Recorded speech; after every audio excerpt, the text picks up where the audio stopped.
प्रिय विद्यार्थियों, पूर्व में हमने कृदंत प्रकरण के प्रथम चरण कृत्य प्रक्रिया का अध्ययन किया था।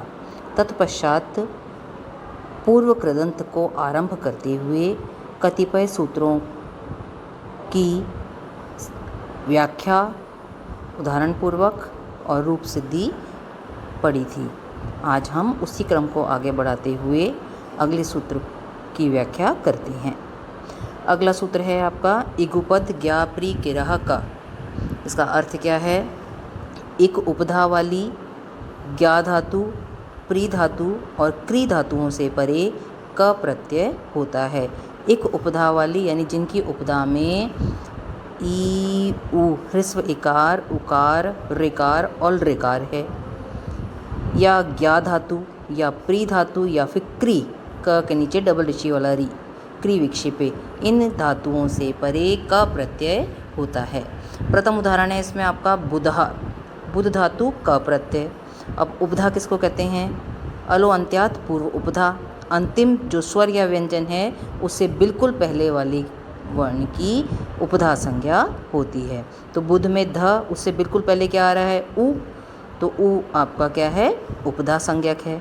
अब आपने क्या किया? बुध धातु से परे क प्रत्यय लाए। क्यों? क्योंकि बुध धातु की उपधा में ह्रस्व उकार है। तो इगुपद ज्ञा प्री किरह का सूत्र से एक उपधा वाली बुध धातु से परे क प्रत्यय प्राप्त हुआ। क में से अ बचा, अनुबंध लोप या फिर लशक्वत अदिति सूत्र से प्रत्यय के आदि में स्थित ककार की संज्ञा और तस्य लोप से उसका लोप हो जाएगा। ठीक है। अब बुध में हलंत में अ मिला दीजिए, बुध हो गया। अगली पंक्ति में कर दीजिए बुधः और उसके सामने लिख दीजिए पुल्लिंग प्रथमा एकवचन। इसी का दूसरा उदाहरण है कृशः, कृश धातु क प्रत्यय, इसकी उपधा में ऋषि वाला री है आपका, ये भी एक उपधा वाली हो गई। तो इगुपद ज्ञा प्री किरह का सूत्र से एक उपधा वाली कृश धातु से परे क प्रत्यय प्राप्त हुआ। क में से आ बचा, सामने अनुबंध लोप, मिला दीजिए कृश और अगली पंक्ति में पुल्लिंग प्रथमा एकवचन में कृशः पद या कृशः रूप सिद्ध होता है। अगला ज्ञा धातु का उदाहरण है ज्ञः, तो ज्ञा प्लस क सामने दे दीजिए। इगुपद ज्ञा प्री किरह का सूत्र से ज्ञा धातु से परे क प्रत्यय प्राप्त हुआ। क में से अ बचा आपका, सामने दे दिया आपने अनुबंध लोप। अब ज्ञा में से आ का लोप करिए, पहले आप पढ़ चुके हैं ये सूत्र। आतो लोप इति च सूत्र से कित प्रत्यय क परे होने के कारण आकारांत धातु ज्ञा के अंत्य आकार का लोप हो जाएगा। ज्ञ हलंत रह गया आपका, ज्ञ हलंत में अ मिला दीजिए, ज्ञ पूरा हो गया।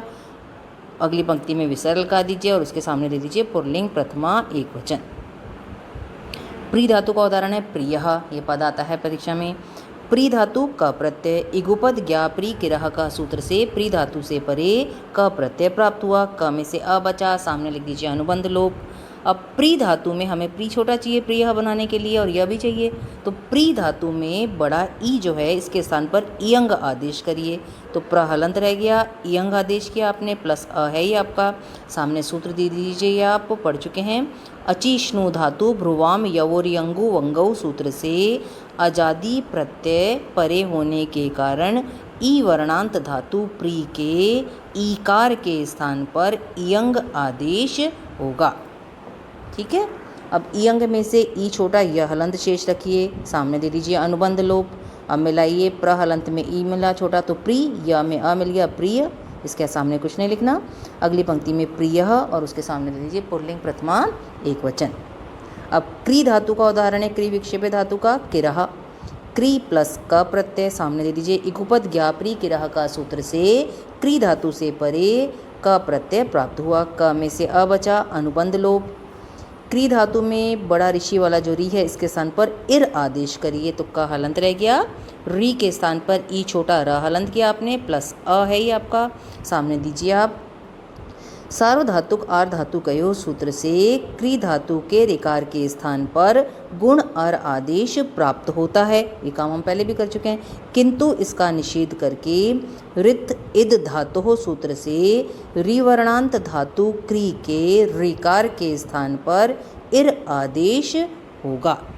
अब मिलाइए, क में ई मिल गया की, र में अ मिल गया किर। अगली पंक्ति में विसर्ग लगा दीजिए, किरह पुल्लिंग प्रथमा एकवचन। अगला सूत्र है आपका आतश चोप सर्गे। ये सूत्र क्या कहता है?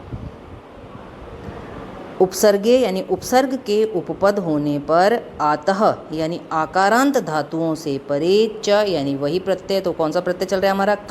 क प्रत्यय होता है। उपसर्ग के उपपद होने पर आकारांत धातुओं से परे क प्रत्यय होता है। क प्रत्यय पहले वाले सूत्र से हम कुछ ही धातुओं के परे ला रहे थे, यहाँ ये कह रहा है आकारांत धातुओं से परे भी हम क प्रत्यय ला सकते हैं। उदाहरण पढ़िए, प्रज्ञः, उपसर्ग उपपद हो गया आपका ज्ञा धातु क प्रत्यय। आतश्च उपसर्गे सूत्र से प्र उपसर्ग के उपपद होने के कारण आकारांत ज्ञा धातु से परे क प्रत्यय प्राप्त हुआ। क में से अ बचा, सामने अनुबंध लोप लिखिए। अब अगली पंक्ति में जैसे अभी पहले किया आपने, ज्ञा के अंत्य आकार का लोप कर दीजिए, तो ज्ञा हलंत रह गया प्लस अ, सामने दे दीजिए आतो लोप टीचा सूत्र से कित प्रत्यय परे होने के कारण आकारांत ज्ञा धातु के अंत्य आकार का लोप हो जाएगा।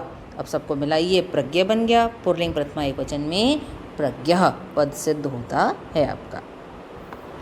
आगे आइए, इसी का दूसरा उदाहरण है सुग्लह।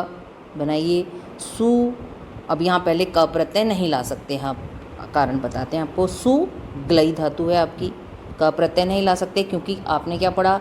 आतश्च उपसर्गे सूत्र से उपसर्ग के उपपद होने पर आकारांत धातुओं से परे ही क प्रत्यय होगा। यहाँ आकारांत नहीं है ग्लई धातु अभी आपकी, तो आप इसको ग्लई रहने दीजिए। अब नीचे ऐ के स्थान पर आ कीजिए, या आपने कृत्य प्रक्रिया में पढ़ा था। सु ग्ला कर दिया आपने। आदेच उपदेशे अशिति सूत्र से ग्लई धातु के ऐकार के स्थान पर आकार आदेश होगा। पूरा अर्थ लिखने की आवश्यकता नहीं है, इतना ही दीजिए आप।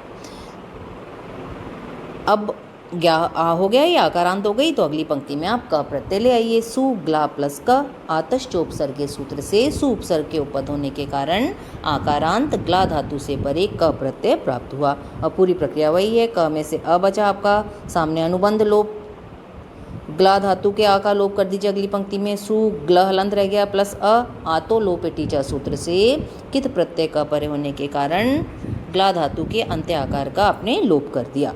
अब मिला दीजिए, सुग्ल बन गया। अगली पंक्ति में सुग्लह पुल्लिंग प्रथमा एकवचन। क्लियर है? अगला सूत्र है आपका गेहे कह। ये सूत्र क्या कहता है आपका? गेहे कह यानी गृह अर्थ में ग्रह धातु से परे क प्रत्यय होता है। अब बनाइए आप इसका उदाहरण। गृहम, ग्रह धातु है हमारी, प्लस क प्रत्यय लाया आप, सामने दे दिया गेहे क सूत्र से गृह अर्थ में ग्रह धातु से परे क प्रत्यय होता है। क में से अ बचाइए, सामने अनुबंध लोप, या सूत्र लिखना चाहें तो लशक व तद्धित सूत्र से प्रत्यय के आदि में स्थित ककार की संज्ञा और तस्य लोप से उसका लोप हो जाएगा। ठीक है, आपका ग्रह प्लस अ हो गया।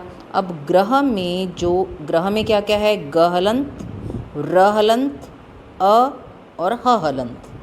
तो जो र हलंत है इसके स्थान पर ऋषि वाला री कर दीजिए। तो ग हलंत है ये आपका, र हलंत के स्थान पर आपने ऋषि वाला री कर दिया। अ ऐसा कैसा रहने दीजिए, और ह हलंत है ये आपका, प्लस अ प्रत्यय में से बचा हुआ है ये आपका। अब करिए इसके आगे सूत्र। ग्रही ज्या वै व्यधि सूत्र से ग्रह धातु के रकार के स्थान पर संप्रसारण ऋकार आदेश होगा। कर दिया आपने। अब अगली पंक्ति में देखिए, दो स्वर एक साथ नहीं रह सकते, कुछ काम करना पड़ेगा आपको। तो ऋषि वाले री और अ के स्थान पर आपने पूर्व रूप एकादेश ऋषि वाला री कर दिया। अब इसको कैसे किया आपने? ग हलंत रहा, री और अ मिलकर री हो गया, ह हलंत रहने दीजिए, प्लस अ है ही आपका। अब सूत्र है आपका, या फर्स्ट टाइम में पढ़ चुके हैं, संप्रसारणाच सूत्र से ऋकार और अकार के स्थान पर पूर्व रूप एकादेश ऋकार होगा। है ना? पूरा अर्थ क्या है इसका? संप्रसारण से परे यदि क्या होगा आपका स्वर होगा तो दोनों के स्थान पर पूर्व रूप एकादेश होता है। तो आपने कर दिया संप्रसारण ऋकार के स्थान पर, ऋकार से परे क्या है आपका? अ, तो इन दोनों को मिलाकर आपने पूर्व रूप एकादेश वी कर दिया आपने। अब मिलाइए, ग हलंत था उसमें ऋषि वाला री मिल गया ग्री, ह में अ मिल गया गृह। अगली पंक्ति में कर दीजिए गृहम और उसके सामने लिख दीजिए नपुंसकलिंग प्रथमा एकवचन। स्पष्ट है? अब कल हम इसी व्याख्यान को आगे बढ़ाएंगे, तब तक आप इसको कंठस्थ कीजिए।